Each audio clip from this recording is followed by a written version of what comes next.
All right, so you know what? You guys can call me a liar. 2 weeks ago, we did a video of our rubidus babies hatching, and I entitled that video Our Last Breeding. I was wrong. It wasn't our last breeding. I'm getting ready to collect some green tree python eggs from a female that I did pair.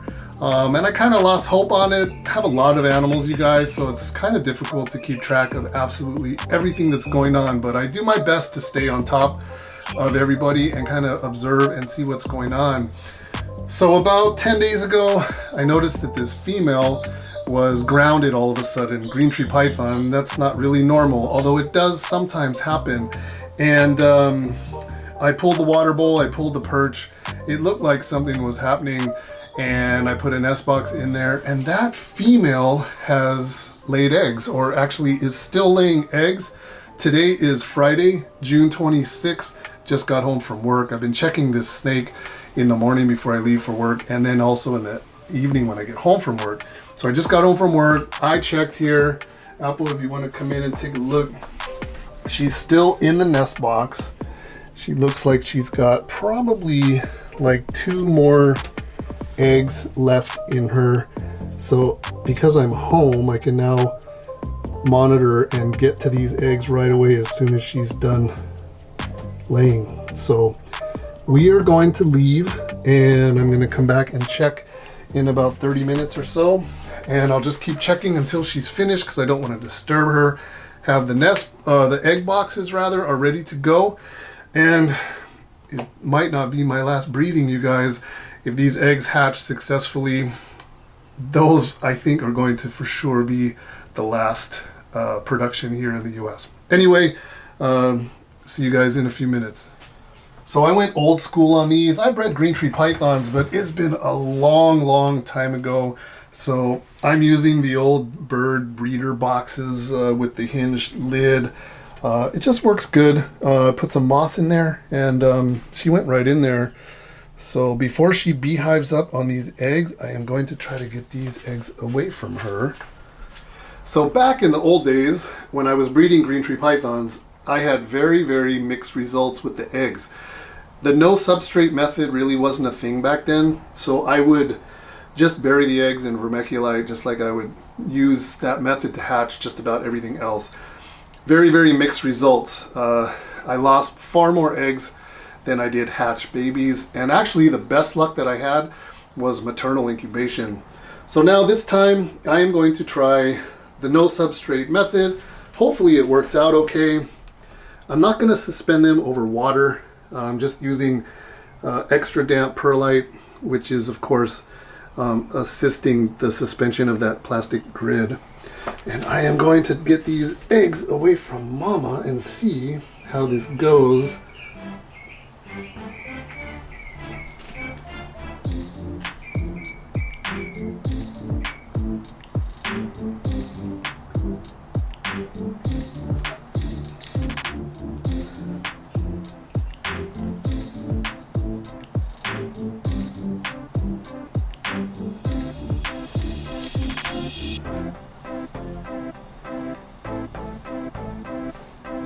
Just starting to beehive up on these eggs.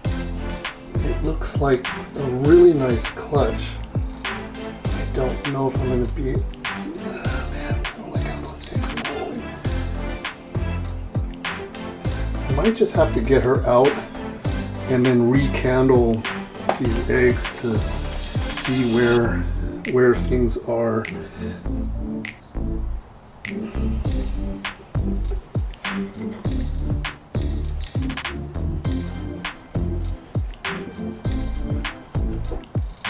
Okay, that actually was not violent at all. That was pretty good.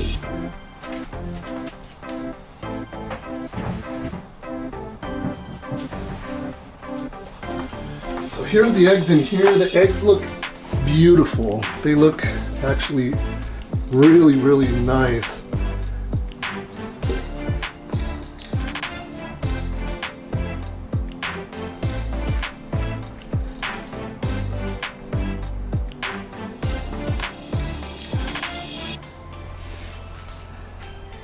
I don't know how many. There's a couple in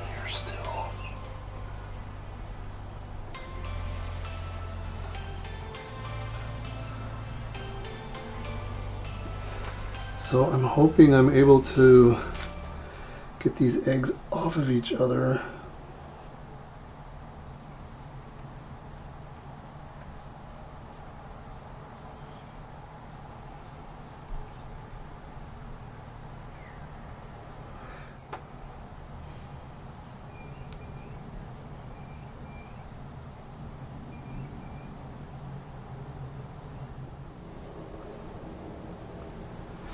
I don't know if I'm going to be able to separate these eggs.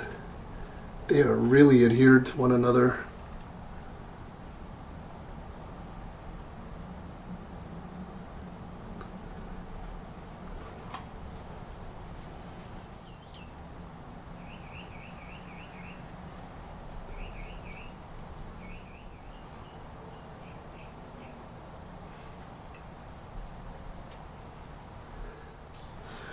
I am not sure about these.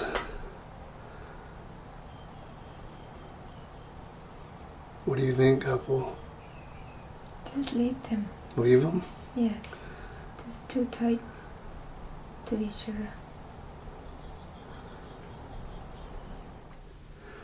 So there's the veins. We're going to make sure that the embryo is on the top.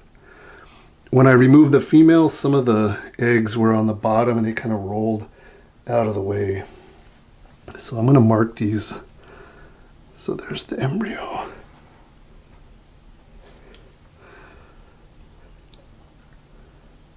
Look good.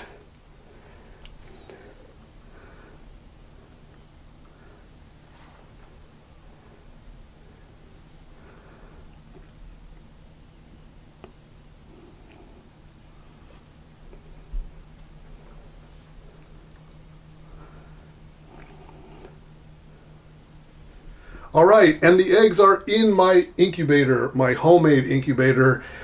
I picked up this cooler off of Craigslist at least 15 years ago, and I've been using it every single year since, and it actually is working really, really well. It's super stable. I know most people will gut the cooling mechanisms out of the coolers. I just chose to not plug it in, and I just left everything intact. I'm using a Herpstat 2.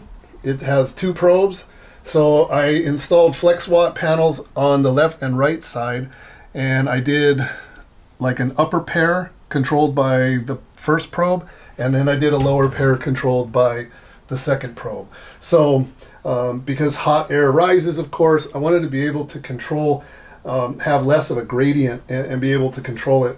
And this incubator is actually really good. It only fluctuates like 1/10 of a degree. So final count, 17 eggs. They are in my 99-cent store egg boxes. And like I always say, I'm all about practicality, but you know what? This works good. And dare I say, it works possibly as good or if not better than, you know, the brand name stuff. But anyway, hopefully 50 days, give or take, we'll see some green tree python babies coming out of here. You will see them as well. See you in 50 days. Hello you guys, today is August 15th. It has been exactly 50 days on the green tree python eggs, and there is something happening in here, you guys. I want you guys to see it. So I incubated the eggs at 87 degrees, and the last 10 days or so I dropped it 1 degree, so it's at 86 degrees. You can see right here that my thermostat is exactly at 86 degrees on the top shelf, and 2 boxes. And I noticed this morning that we had something going on in here. So we have a little red head sticking out of the bottom here and a yellow head now coming out.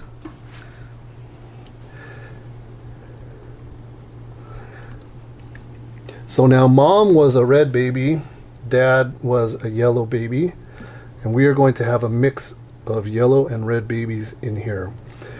Now I have 2 egg boxes because I was able to separate, as you saw already in the video. Now I filmed this, that was 50 days ago, so I'm trying to remember what's in the video. But I was able to separate some of the eggs, so they're in a separate box. This egg mass I didn't feel comfortable separating. So what I'm going to do now is I'm going to separate these eggs from each other. I prepped a box, damp paper towels. I'm not going to be housing these animals permanently in this box. So I am going to be using different perches and the whole bit. So I just used plastic coat hangers and zip tied them together, no big deal. So this is going to be the temporary box for these eggs. As these eggs hatch, hopefully the babies are good and everything's all right. They'll crawl up on here, and then from there we'll move them into the individual baby boxes. So let's see how this goes, you guys. I noticed that the one egg on the top all the way through was caved in really bad, and that animal in this top egg is dead in the egg, which is sad, but it does happen.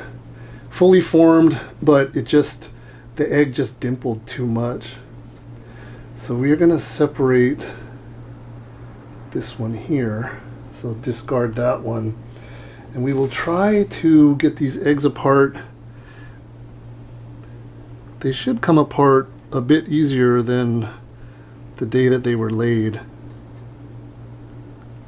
But I want to be super gentle, but at the same time, I don't want one of these babies to pip through the top of its egg and into the bottom of the next egg. It's going to gas out. It's not going to have enough power to get through 2 eggs. So this little one was okay because he went out the side, so he's smart.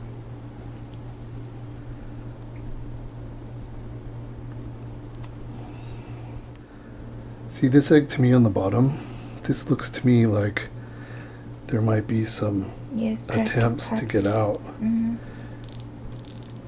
So, yeah. And it was going right up into the egg that was on top. You can see the pip marks there. It's a red baby in there. So I think, because these eggs are still adhered to one another quite tightly, I'm just going to see if I can gently separate any more.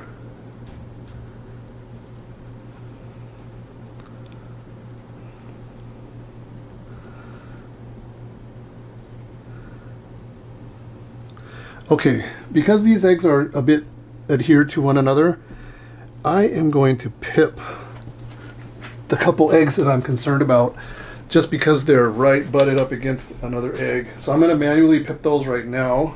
So the one egg that I'm worried the most about is this egg right here. So I'm going to find a nice little edge and give him just a little way out. I think I see another red baby in there. Okay, so that should be good. Yep, another pretty red one. And this one is a little concerning to me, only because if the head is that direction and it wants to go that way, it's going to go up into the bottom of the other egg. So I'm going to give this one just a little tiny.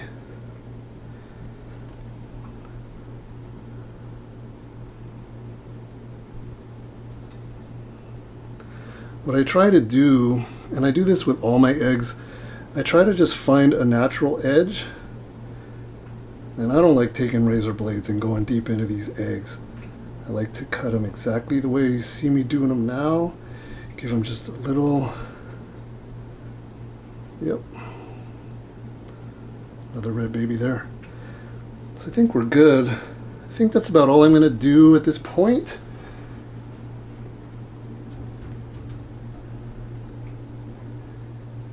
And that should be that.